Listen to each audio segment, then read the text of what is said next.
सोबत जगद्गुरू नरेंद्र महाराज आहेत, त्यांच्याशी बातचीत करणार आहे. नमस्कार. मोठ्या प्रमाणात संप्रदायाचा विकास आहे हा चाललेला आहे आणि जगातली लोक आज मोठ्या प्रमाणामध्ये भारतामध्ये येत आहेत आणि संस्कृतीचा अभ्यास करत आहे. कशा प्रकारे ह्याकडे सगळं पाहत आहे, कारण ही संख्याही वाढते आणि आपणही विदेशात या संदर्भातलं प्रवचन देत आहे. नाही की जगामध्ये जी अराजकता माजलेली आहे, ही अराजकता जर संपवायची असेल तर भारतीय संस्कृती पूर्ण विश्वभर पसरणं गरजेचं आहे. कारण या भारतीय संस्कृतीचा जो मूलाधार आहे ते बंधुत्व आहे, सहिष्णुता आहे. आणि ही सहिष्णुता ज्या वेळेला आपण सर्वत्र पसरवू त्यावेळेला मला वाटतं शांती आणि बंधुभाव हा निर्माण होईल. आज संपूर्ण जग युद्धाच्या खाईमध्ये खेचलं जातं आहे. तिसरं महायुद्धाची ठिणगी कधी पडेल हे सांगता येणार नाही, अशी परिस्थिती आहे. आणि अशा परिस्थितीमध्ये जर लोकांवर संस्कार झाले तरच हे थांबू शकेल. आपल्याला संस्कृती असल्यामुळे बघा, आपले नरेंद्र मोदीजी आदरणीय पंतप्रधान हे या तिसऱ्या महायुद्धामध्ये खेचले गेले नाही. त्यांनी अतिशय सुंदररित्या टॅकल केला तो विषय की अमेरिकेचे राष्ट्राध्यक्ष त्यांना खेचू पाहत होते, त्यांना त्याच्यामध्ये ओढण्याचा प्रयत्न करत होते युक्रेन वगैरे युद्धामध्ये. परंतु त्यांनी रूस युक्रेन युद्धामध्ये त्यांनी असं एकदम म्हणजे व्यवस्थित प्रकारे निर्णय जो घेतला त्याचं कारण आहे संस्कार. आमच्या ऋषीमुनींचे संस्कार आमच्या संस्कृतीवर असल्यामुळे बंधुभाव जो आहे तो आणि शांतता जगभर. कारण नरेंद्र मोदींनीच सांगितलं युद्धानं कधी थांबत नाही, तहाची बोलणी करावी लागतात. आणि युद्ध हा त्याच्यावर शांतीवर उत्तर नाही आहे. त्यामुळे शांती जर पाहिजे असेल तर मन मोठं करावं लागेल आणि प्रत्येक जगातल्या माणसाला सगळ्यांना सुखी जगण्याचा अधिकार आहे हे मान्य करावं लागेल. हे मोदीजी का बोलू शकले तर आमचे भारतीय संस्कार जे आहेत ते फार महत्त्वाचं मोलाचं काम करतात. म्हणून जगभर ही जी हिंदू संस्कृती आहे ती कशी पसरेल हा आम्ही सर्व आचार्यांनी प्रयत्न केला. पण विदेशातली लोक देखील आता मोठ्या प्रमाणामध्ये भारतीय संस्कृतीचा अभ्यास करत आहेत, संशोधनाच्या दृष्टिकोनातून बघत आहेत, अध्यात्माकडं वळत आहेत. बरोबर. आणि आपल्याकडचा एक करताना दिसतो ही तफावत जी आहे ही कधी दूर होईल का? कसं असतं की जे राम असतो त्यावेळेस रावण असतो, त्या कृष्ण असतो त्या कंस पण असतो. त्याच्यामुळे आपली संस्कृती जी आहे ती आम्हाला कळली नाही, म्हणून आम्ही पुरोगमाच्या नावाखाली धिंगाणा घालतो. मी त्याला धिंगाणा शब्द विचारपूर्वक वापरलेला आहे. आमचा धिंगाणा चालू झालेला आहे कारण आम्हाला त्या अध्यात्मातलं विज्ञान कळलेलं नाही आणि म्हणून आपण ते सगळं बुरसट आहे, अंधश्रद्धा आहेत वगैरे वगैरे म्हणतो. पण अध्यात्मामध्ये विज्ञान आहे, अध्यात्मामध्ये सामाजिक दृष्टिकोन आहे, अध्यात्मामध्ये भविष्य आहे. हे ज्यावेळी आमच्या या पुरोगामी विचाराच्या मंडळींना कळेल तेव्हा अध्यात्म मनशांती देऊ शकतं. कारण विज्ञानाने कितीतरी प्रगती केली तर तुम्हाला मनशांती नाही तर त्याची किंमत शून्य आहे. जे आमच्या भारत देशामध्ये पुरोगामाच्या नावाखाली संस्कृतीला नावं ठेवण्याचा प्रकार चालू जो आहे आणि पाश्चिमात्य स्वीकारण्याची जी तयारी आहे ती दुर्बुद्धी आहे असं मला वाटतं. आणि ती असणार, कारण राम ज्यावेळी होता तेव्हा रावण होतात. ही एक चळवळ आहे, विकासाची चळवळ आहे, मुद्द्यांची चळवळ आहे, सामाजिक देखील कार्य आपल्या माध्यमातून चालतं. सुरुवातीचा जो काळ होता त्या काळामधून केलेलं काम, त्यावेळेचा काळ कसा होता आणि आता कुठपर्यंत भरारी घेताय तुम्ही? सुरुवातीपासून जे आहे ते मी अध्यात्माच्याच मार्गावर चाललो आणि आध्यात्मिक मार्गावर चालत असताना अडचणी येतच राहणार. झाडावर पिकलेलं फळ असतं त्याच्यावरच कोणतरी दगड मारतो. मलाही विरोध झाला, दाभोळकरांनी मलाही विरोध केला कारण मी अंधश्रद्धा पसरवतो असा त्यांचा एक समज होता. परंतु आमचं सांगणं आहे की तुम्ही भक्ती करा. आज हा एवढाच जनसमुदाय का जमा झालेला आहे तर त्यांना काहीतरी एक मनशांती मिळते, आनंद मिळतो. मग मी भक्ती का करा ते जे सांगायचं ते दाभोळकरांच्या कधी लक्षात आलं नाही. माझं सांगणं आहे की भक्ती यासाठी केली पाहिजे, देव प्रसन्न होण्यासाठी भक्ती नाही करायची. देव तुम्ही पण आहात, मी पण देव आहे, सगळं चराचरच देव आहे. आम्ही जे रामानंदाचार्य आमचा विशेष सिद्धांतच हे सांगतो, सगळ्यामध्ये देव आहे. मी भक्ती ह्यासाठी सांगतो की आपल्याला संयम, जीवन जगण्यासाठी संयम आवश्यक आहे, समयसूचकता आवश्यक आहे, प्रगल्भता आवश्यक आहे, साधकबाधक विचार करण्याची क्षमता आवश्यक आहे, नेतृत्व करण्याचे गुण आवश्यक आहे, खिलाडू वृत्ती आपल्यामध्ये असणं आवश्यक आहे.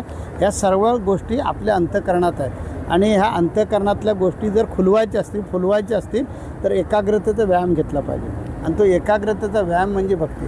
महाराज, कुंभमेळाव्याच्या वेळेला आपण गेलो होतात आणि जो तिथला प्रतिसाद जो पाहिला त्याच्यानंतर नरेंद्र महाराज हे जवळपास जगाला गेले, कसा अनुभव होता तो पहिला? कुंभमेळ्यामध्ये ह्या आता प्रयागच्या कुंभमेळ्यामध्ये पण डरेंगे तो मरेंगे मी आवाज उठवला आणि त्याच्यामुळे जोरात सगळीकडे हे झाला. सनातन सात्विक आहे पर कायर नाही ही माझी दुसरी घोषणा होती. त्याच्यानंतर जो वक्फ बोर्ड आहे त्या वक्फ बोर्डाबद्दल मी आवाज उठवला. मला वाटतं धर्मगुरू या नात्यानं, हिंदू धर्माचा धर्मगुरू या नात्यानं माझे हिंदू धर्माच्या अस्मितेचे जे प्रश्न आहेत ते मी न संकोच करता उचलले पाहिजेत असं मला वाटतं आणि ते मी उचलले. धर्मांतराचा विषय आहे आणि या संदर्भामध्ये एक महत्त्वपूर्ण पाऊल उचललं आहे. देशामधून तर कौतुकच होतं आहे, पण संपूर्ण जगभरात हिंदूंच्या माध्यमातून आपलं कौतुक होतं बरोबर. आहे. कशा पद्धतीने हे सगळं परिवर्तन केलं जातं आहे आणि त्याच्यामध्ये आता परवांच्याच दिवशी आम्ही ह्याला नाशिकला कार्यक्रम केला 8 तारखेला.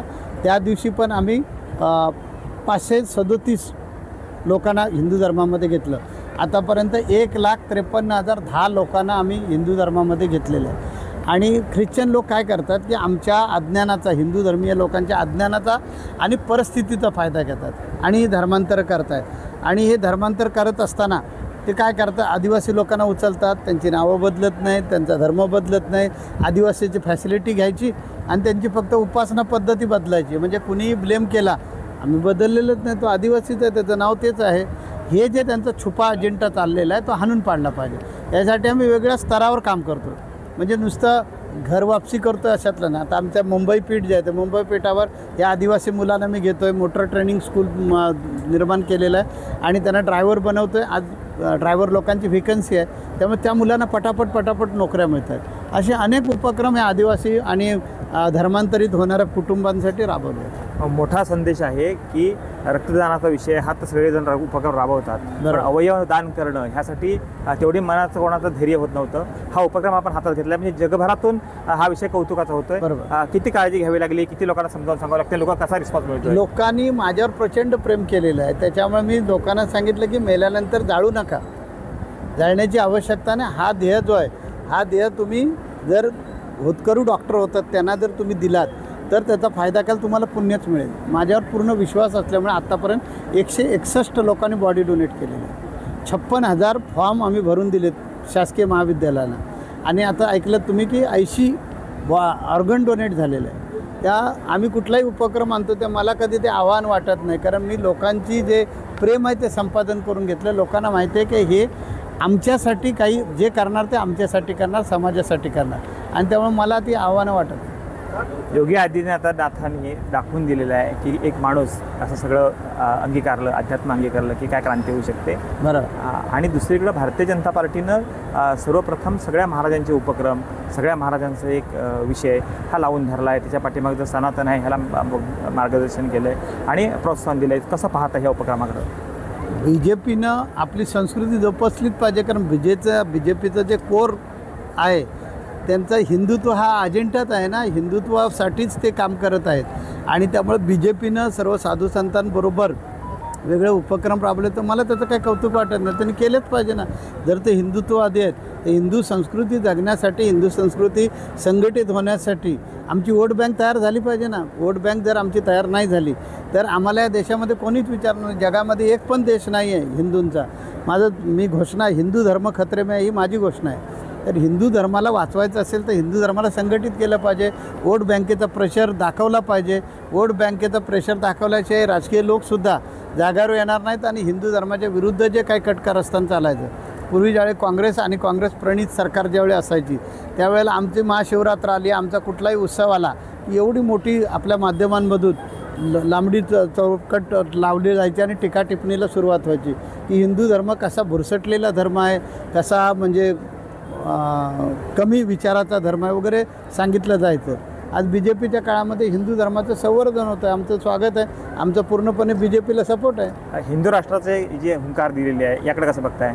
हिंदू राष्ट्र झालंच पाहिजे ना. जगामध्ये अनेक जर मुस्लिम राष्ट्र आहेत, अनेक ख्रिश्चन राष्ट्र आहेत, तर आमचं हिंदूंचं राष्ट्र एक तरी असलं पाहिजे ना. की आता ज्यावेळेला इस्रायलमध्ये परिस्थिती निर्माण झाली आणि इस्रायलला हुसकावून लावण्याचा मुस्लिम देशाने प्रयत्न केला, ते आपल्या भूमीसाठी संघर्ष करतात. किती वर्ष त्यांचा आता स्ट्रगल चालू आहे. आमचा भारत देशामधले बहुसंख्य हिंदू संपणार आहे, कारण आम्ही 2 आणि आमचा 1 आहे ना. आणि त्यामुळे आम्ही संपणारच. तर मी आपल्या माध्यमातून आवाहन करेन लोकांना, तुम्ही 2 किमान तुमची 2 असली पाहिजे, तरच हिंदू जगणार आहे, तरच हिंदू टिकणार आहे. तर तुम्ही आपले 2 वर तरी किमान थांबलं पाहिजे. 1 वर जे थांबते ते चुकीचं करताय. हिंदूंची लोकसंख्या झपाट्यानं कमी होत चालली आणि मुसलमानांची लोकसंख्या वाढत चालली.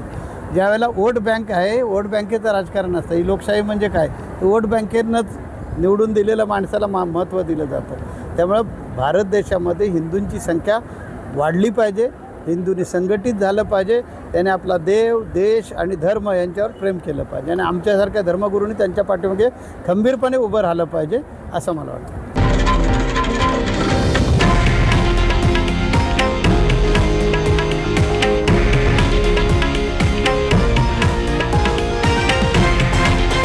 हे आहे देशातील नंबर 1 न्यूज नेटवर्क आणि आपण पाहत आहात TV9 मराठी, एकमेव.